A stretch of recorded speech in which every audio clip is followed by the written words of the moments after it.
அண்ணா IAS academy சாதனையாளர்களின் சங்கம்.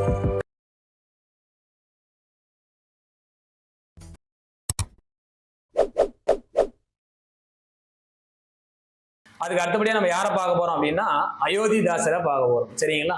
இந்த அயோத்திதாசர் யார் அப்படின்றத பார்ப்போம். இந்த அயோத்திதாசர் 1845 சென்னை ஆயிரம் விளக்கு பகுதியில் பிறந்திருப்பார். இவருடைய இயற்பெயர் காத்தவராயன். ஸோ இவர் என்னன்னு பார்த்தீங்கன்னா தென்னிந்தியாவில் முதல் சாதி எதிர்ப்பு போராளி அப்படின்னே சொல்லப்படலாம். அது இந்த அயோத்திதாச பண்டிதர் யார்கிட்ட தன்னுடைய கல்வியை கத்துக்கிறாருன்னா வல்லக்காலத்தி அயோத்திதாச பண்டிதர்கிட்ட கத்துக்கிறாரு. அது மட்டும் இல்லாம தன்னுடைய 25வது வயசுல நீலகிரி மக்களை ஒருங்கிணைச்சு தோழர் இன பெண்ணை திருமணமும் பண்ணிக்கிறார். திருமணமும் பண்ணிக்கிட்டு அந்த தோழர் இன மக்களுக்கு உண்டான உரிமை மறுக்கப்படும் போது அவங்களை நிலைநாட்டுறதுக்காக என்ன பண்றாருன்னா 1870 அத்வைதானந்தா சபாவை தொடங்குறார். அதே போல என்ன பண்றாருன்னா சில காலம் ரங்கூன்லயும் வாழறாருங்க. அதுக்கு அடுத்தபடியா வந்து பாத்தீங்கன்னா இவருடைய பணிகள் அப்படின்னா 1891 ஆதி திராவிடர் மகாஜன சபையை நிறுவுறாங்க. அதுக்கு அடுத்தபடியா இரட்டைமலை சீனிவாசனா கூட இணைஞ்சு இவர் என்ன பண்ணியிருப்பாருன்னா தொடங்கியிருப்பார். இந்த இரட்டைமலை சீனிவாசன் என்ன பண்ணியிருப்பாருன்னா பறையர் பஞ்சமர் மகாஜன சபையை தொடங்கியிருப்பாரு. பின்னால அதையும் வந்து பாத்தீங்கன்னா என்ன பண்ணியிருப்பாங்கன்னா இந்த ஆதி திராவிடர் மகாஜன சபை கூட இணைச்சிட்டு இருப்பாங்க. அதே போல இவருடைய முக்கியமான பணி அப்படின்னா 1907 கொண்டு வரப்பட்ட ஒரு பைசா தமிழன் அப்படின்ற ஒரு பத்திரிகை. இந்த பத்திரிகை ரொம்ப ரொம்ப முக்கியமான ஒரு பத்திரிகைங்க. இவருடைய இறுதி காலம் 1914 வரைக்கும் தொடர்ந்து இருந்துச்சுங்க. இந்த பத்திரிகையில என்ன சொல்லுது அப்படின்னு பாத்தீங்கன்னா அதாவது ஒரு வாராந்திர பத்திரிகை புதன்கிழமை தோறும் வெளிவரும் அப்படின்னு சொல்லப்படுது. இது ரொம்ப ரொம்ப முக்கியம். அதுக்கு ஒரு வருஷத்துக்கு அப்புறம் 1908 இந்த பத்திரிகை என்னவா மாறிச்சு அப்படின்னு பாத்தீங்கன்னா அதாவது ஒரு பைசா அப்படின்றது போய் தமிழன் அப்படின்ற பேர்ல வந்துச்சு. சரிங்களா? ஸோ அப்போ இது வந்து பாத்தீங்கன்னா ரொம்ப ரொம்ப முக்கியமான ஒரு விஷயம்.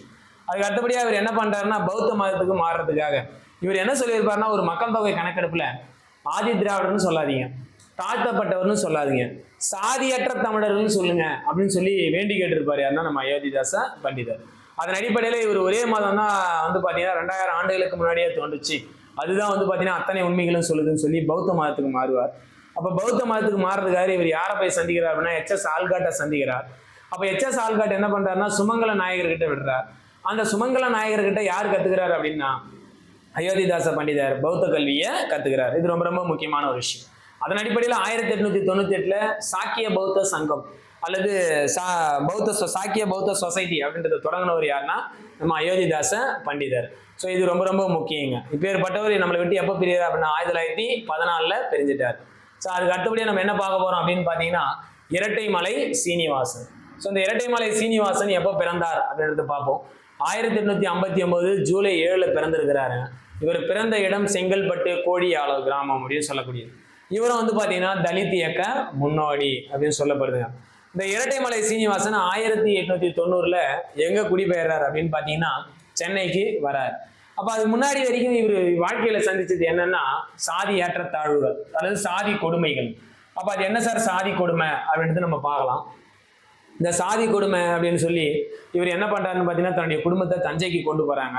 தஞ்சையிலேயும் சாதி கொடுமை அப்படின்னு சொல்லி எங்க வராங்கன்னா கோயம்புத்தூருக்கு வராங்க. ஸோ அப்போ கோயம்புத்தூர்ல கொஞ்ச நாள் தங்குறாங்க. அதுக்கப்புறம் நீலகிரிக்கும் எழுத்தர் பணிக்காக போவார், அங்க தங்குவார். 1890 சென்னைக்கு வந்துடுறாருங்க. வந்தவர் 1891 பறையர் மகாஜன சபையை வழி நடத்துறார். பின்னால 1893 அந்த பறையர் மகாஜன சபை ஆதி திராவிட மகாஜன சபையா கூட முடிஞ்சிடும். அதுக்கப்புறம் 1900 இவர் எங்க போறாரு அப்படின்னா தென்னாப்பிரிக்காவுக்கு போறார். அப்ப தென்னாப்பிரிக்காவுக்கு போய் இவர் என்ன பண்றாருன்னா ஒரு நீதிமன்றத்துல ஆவண மொழி காப்பாளரா பணிபுரிகிறார். அந்த நேரத்துல தான் 1916 நீதி கட்சி தமிழகத்துல தொடங்கப்படுதுங்க. அப்ப இவர் தென்னாப்பிரிக்கா போனதுனால இந்த ஆதி திராவிடர் மகாஜன சபை என்ன சார் ஆதி திராவிடர் மகாஜன சபை அப்படின்னா நல்லா பாருங்க. ஆதி திராவிடர் மகாஜன சபை 1891 தொடங்கப்பட்டது. 1914 ஒரு ஃபவுண்டர் இறந்துட்டார். One of the founder Ayothidasa Pandithar இறந்துட்டார். அப்ப 1917 அது யாரு புதுப்பிச்சார் அப்படின்னா MC ராஜா புதுப்பிக்கிறார். MC ராஜா அதை புதுப்பிக்கிறார். காரணம் என்னன்னா இன்னொரு ஃபவுண்டர் இரட்டைமலை சீனிவாசன் தென்னாப்பிரிக்கால இருக்கிறார். அப்ப ஆதி திராவிட மகாஜன சபை யாருமே பார்க்கல. அதை புதுப்பிச்சவர் யார் அப்படின்னு பாத்தீங்கன்னா MC ராஜா. ஆதி திராவிட மகாஜன சபையை MC ராஜா 1914 என்ன பண்ணிட்டாருங்க புதுப்பிச்சுட்டார்.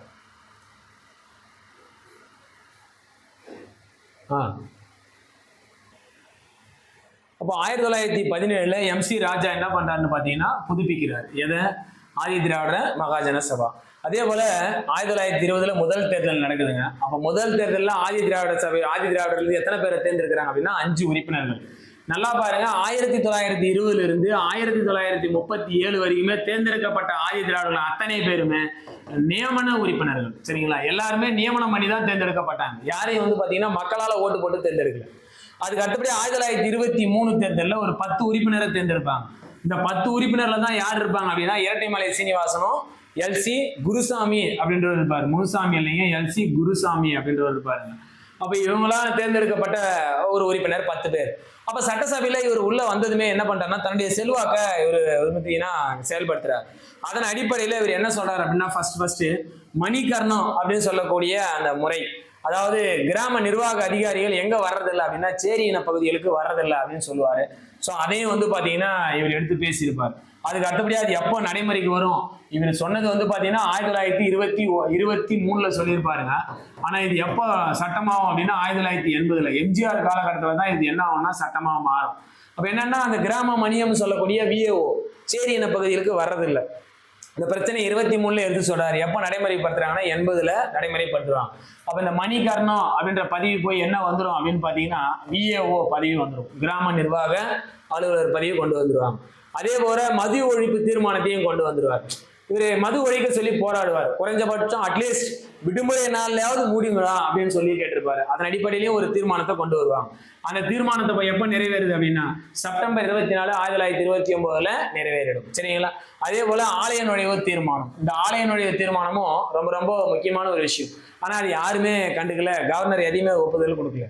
அதே போல வந்து பாத்தீங்கன்னா இவருடைய அந்த ஆதி திராவிடர்கள் பொது இடங்கள்ல நடக்கக்கூடாது, கட்டிட வேலைகள்ல ஈடுபடக்கூடாது, குளத்துல தண்ணி எடுக்கக்கூடாது, காலணி அணியக்கூடாதுன்னு சொல்ல அந்த எதிரான உரிமைகளை இவங்க என்ன பண்றாருன்னா நிலைநாட்டுறார்.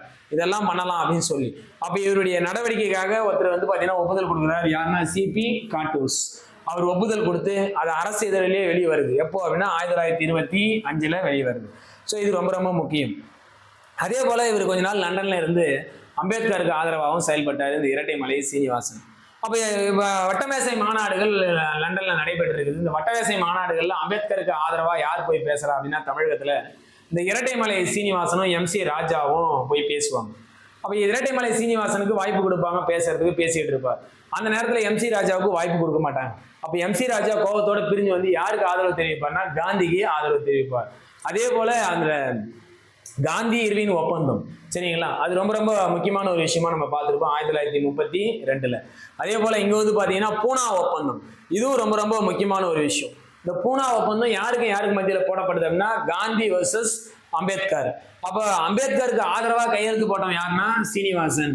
சோ காந்திக்கு ஆதரவா கையெழுத்து போட்டவர் யாருன்னா எம்சி ராஜா. குரூப் 1ல அடிக்கடி கேட்டுற ஒரு கேள்விங்க. ஆனா அம்பேத்கருக்கு ஆதரவு தெரிவிக்க 2 பேரும் ஒன்னாதான் போனாங்க. யாருங்க? சீனிவாசனும் எம்சி ராஜாவும்.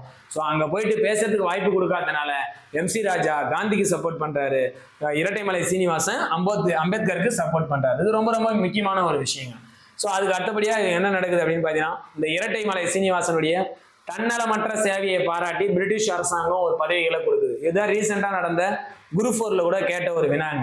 அப்ப என்ன பட்டத்தை கொடுக்குறாங்க அப்படின்னு பாருங்க, ராவ் சாஹிப், ராவ் திவான் பகதூர், ராவ் பகதூர் அப்படின்ற பட்டத்தை கொடுக்குறாங்க. யாருக்கு? இரட்டைமலை சீனிவாசன். இவருடைய சுயசரிதை ஜிவிஎஸ் சரித்திர சுருக்கம் அப்படின்றது சுயசரிதைங்க. இவருக்கு திருவிக்கா அவர்கள் திராவிட மணி அப்படின்னு ஒரு பட்டத்தை கொடுத்திருக்கிறார். திருவிக்கா 2008 தபால் தலை வெளியிட்டிருக்கிறாங்க. 1945 யார் பிரிஞ்சிட்டாருன்னா இரட்டைமலை சீனிவாசன் பிரிஞ்சிட்டார். ஸோ இதுதான் இரட்டைமலை சீனிவாசனுடைய சிறப்பு. அடுத்தபடியா நம்ம யாரை பார்க்க போறோம் அப்படின்னா எம்சி ராஜா. மக்களால எம்சி ராஜா அப்படின்னு சொல்லி அழைக்கப்பட்டவர். அது மட்டும் இல்லாம இவர் வந்து பாத்தீங்கன்னா ஒரு ஆசிரியராகவும் கல்லூரி விரிவுரையாளராகவும் பணியாற்றுவர். பள்ளி கல்லூரிகளுக்கு புத்தகங்களை எழுதினவராக இருக்கிறார்.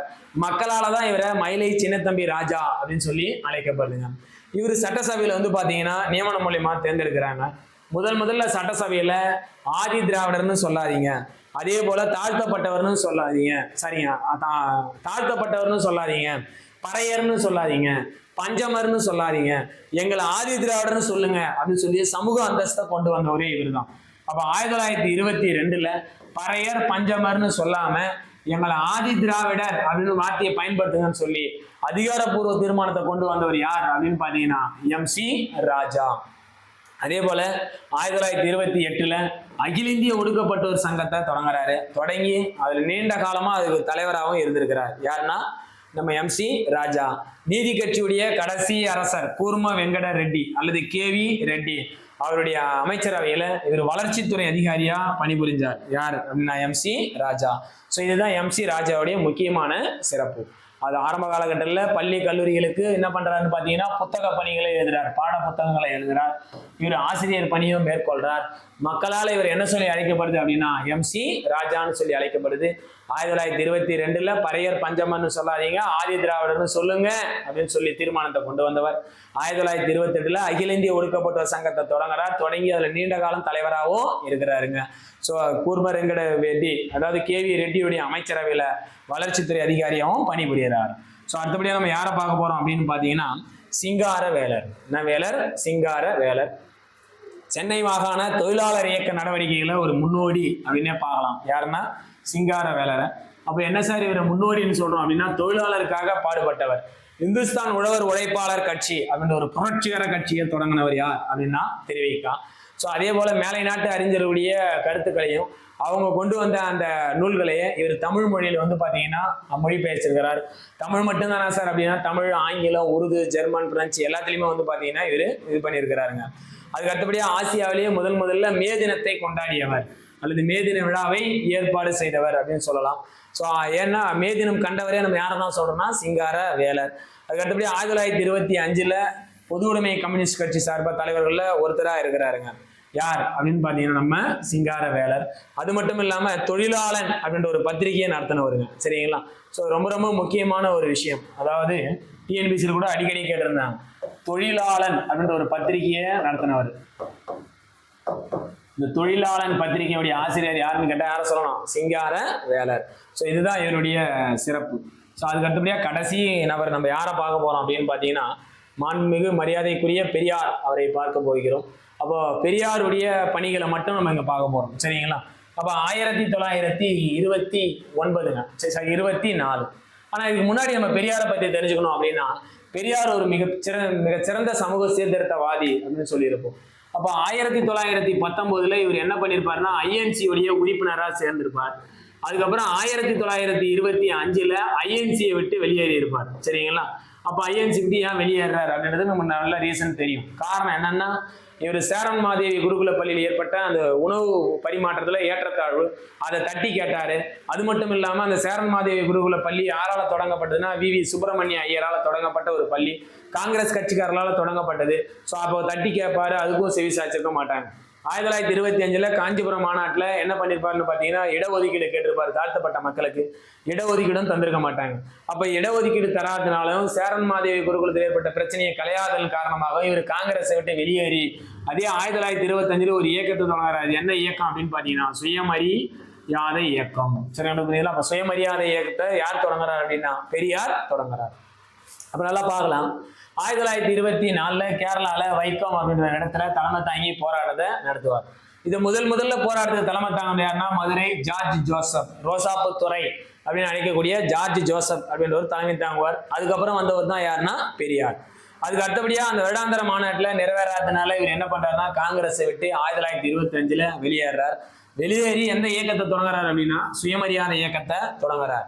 ஸோ பெண்கள் நலனை பாதுகாத்தல். நல்லா பாருங்க, சுயமரியாதை இயக்கத்துடைய முக்கிய நோக்கம் 1 திராவிடர்களை பொருளாதார அளவுல உயர்த்தது, 2 பெண்கள் நலனை பாதுகாத்தல், 3வது கலப்பு மனங்களை ஆதரித்தல், 4வது சமூக சீர்திருத்தங்களை செய்வது. இந்த சமூக சீர்திருத்தங்களை தான் என்ன சொல்லுவோம் அப்படின்னு பாத்தீங்கன்னா அர்ச்சகரில்லா திருமணங்களை நடைபெறுதல் அப்படின்னு சொல்லும். ஸோ இது வந்து ரொம்ப ரொம்ப முக்கியமான ஒரு விஷயம் நம்ம பெரியாருடைய சமூக சீர்திருத்தங்கள்ல.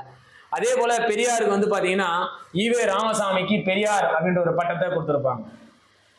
ஈவே ராமசாமிக்கு பெரியார் என்ற பட்டம் வழங்கப்பட்டது. அப்ப பெரியார் அப்படின்ற பட்டத்தை கொடுத்தது யார் அப்படின்னா டாக்டர் எஸ் தர்மாம்பாள். அப்ப டாக்டர் எஸ் தர்மாம்பாள் தான் பெரியாருக்கு என்ன பட்டத்தை கொடுக்குறாங்கன்னா பெரியார், அதாவது ஈவே ராமசாமிக்கு பெரியார்னு பட்டம் கொடுப்பாங்க. எப்போ அப்படின்னு பாத்தீங்கன்னா 1938 நவம்பர் 13 அன்னைக்கு தமிழ்நாடு பெண்கள் மாநாட்டுல அவருக்கு என்ன கொடுக்குறாங்கன்னா பட்டத்தை கொடுக்குறாங்க. அப்ப பெரியார் வந்து பாத்தீங்கன்னா தன்னுடைய பத்திரிகைகளை நிறைய தொடங்கி இருப்பாங்க. சரிங்களா? அப்ப பெரியாருடைய பத்திரிகை அப்படின்னு பாத்தீங்கன்னா குடியரசு, ரிவோல்ட், புரட்சி, விடுதலை, இதெல்லாம் வந்து நம்ம பெரியாருடைய முக்கியமான பத்திரிகைகள், இதழ்கள். சரியா? அப்ப இந்த முக்கியமான இதழ்கள்லாம் வந்து பாத்தீங்கன்னா தன்னுடைய சமூக கருத்துக்களை சொல்லியிருப்பார். யார் அப்படின்னா பெரியார். இங்கே இருங்க. அடுத்து பெரியார் பல நாடுக்கு போயிருக்காரு அப்படின்னு நம்ம சொல்லியிருப்போம். ஆமா, சிங்கப்பூர், மலேசியா, எகிப்து, ஜப்பான், ஹரித்வார். ஸோ ஹரித்வார்ல போன விஷயங்களை தான் நம்ம பேச போறோம். அப்ப இது ரொம்ப ரொம்ப முக்கியமானது. ஒரு சமயம் அவர் ஐரோப்பாவுக்கு போகும்போது அந்த குடியரசு பத்திரிகையில ஆசிரியரா இருந்தவர் யாருன்னு கேட்டோம்னா நம்ம டிஎன்பிசில. அப்ப ஆசிரியரா இருந்த யாருன்னு பாத்தீங்கன்னா அவருடைய முதல் மனைவியான நாகம்மை. அப்ப நாகம்மை ஆசிரியரா இருந்திருக்கு. அப்ப நல்லா பாருங்களேன். அப்ப பெரியார் ஐரோப்பாவுக்கு போறாரு. ஐரோப்பாவுக்கு போகும்போது அந்த குடியரசு பத்திரிகையில யார் ஆசிரியரா பணிபுரிஞ்சான்னு கேட்டான். அந்த ஆசிரியர் யாருன்னா நாகம்மை. ஸோ இதெல்லாம் ரொம்ப முக்கியமான ஒரு விஷயங்க. அதுக்கு அடுத்தபடியா நம்ம பெரியாருடைய சாதனைகள் என்ன பார்க்க போறோம் அப்படின்னு பாத்தீங்கன்னா 1952 கொண்டு வரப்பட்ட குலக்கல்வி திட்டம். நம்மளுக்கு நல்லாவே தெரியும்.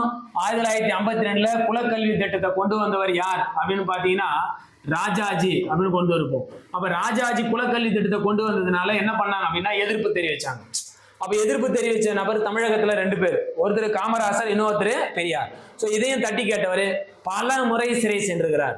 நல்லா பாருங்க, 15 ஆண்டுல 23 முறை சிறை போனதுனால இவருக்கு பட்ட பேரே இருக்குது, சிறை பறவை அப்படின்னு பேரே வச்சிருக்கிறாங்க. சரிங்களா? அப்படின்னு பேர் வச்சிருக்கப்பட்டது யாருக்கு அப்படின்னு பாத்தீங்கன்னா பெரியார். 15 ஆண்டுல 23 முறை சிறை செஞ்சிருக்கிறார். அதே போல இந்த சுயமரியாதை இயக்கத்துடைய நோக்கம் அப்படின்னு பாத்தீங்கன்னா நம்ம ஏற்கனவே பார்த்தது தான், திராவிடர்களுடைய பொருளாதாரத்தை உயர்த்துதல், ஆரிய பண்பாட்டு ஆதிக்கத்திலிருந்து திராவிட சமூகத்தை காப்பாற்றுதல். சரிங்களா? குறிப்பா இது எதுக்காக பயன்படுது அப்படின்னா பெண்கள் நலனுக்காக பயன்படுது. சரிங்களா? சோ இதுதான் எதுன்னு பாத்தீங்கன்னா பெரியாருடைய சமூக சீர்திருத்த இயக்கங்கள். அப்ப இன்னைக்கு ஃபுல்லா நம்ம என்ன பார்த்தோம் அப்படின்னு பாத்தீங்கன்னா தமிழக சீர்திருத்த இயக்கங்களை பார்த்திருக்கோம். அதுக்கு அடுத்தபடியா பாத்தீங்கன்னா இந்திய பிரம்ம சமாஜம், பிரார்த்தன சமாஜம், ஆரிய சமாஜம், அதுக்கப்புறம் பாத்தீங்கன்னா கிறிஸ்துவ சமயங்கள், அதுக்கப்புறம் சீக்கிய சீர்திருத்த இயக்கங்கள் அப்படின்னு சொல்லி நம்ம எல்லா சமூக சமய சீர்திருத்த இயக்கங்களும் இந்த ஒரு வகுப்புல நம்ம பார்த்துட்டு வரோம். ஸோ இதில் நம்ம தெரிஞ்சுக்க வேண்டியது என்ன சார் அப்படின்னா, இந்த சீர்திருத்த இயக்கங்கள் உருவாகிறதுக்கு காரணமா இருந்ததை நம்ம ஃபர்ஸ்டே சொன்னோம். காரணம் என்ன அப்படின்னா ஆங்கிலேயர்களுடைய அடக்குமுறை, அவங்களுடைய ஆதிக்கம் அப்படின்னு சொல்லி நம்ம பேசியிருப்போம். ஸோ அந்த ஆங்கிலேயருடைய ஆதிக்கத்தால ஏற்பட்ட ஒரு இயக்கம் தான் நம்ம சமூக சமய சீர்திருத்த இயக்கங்கள். ஸோ இது எல்லாமே நம்ம எக்ஸாம் பாயிண்ட் ஆஃப் வியூவில் பார்த்தீங்கன்னா நம்ம முக்கியமான கான்செப்டை மட்டும் நல்லா பார்த்துட்டு வந்தோம். ஸோ இது தொடர்ந்து படிச்சுக்கிட்டே வாங்க. அடுத்த ஒரு வீடியோவில் சந்திக்கலாம். நன்றி, வணக்கம்.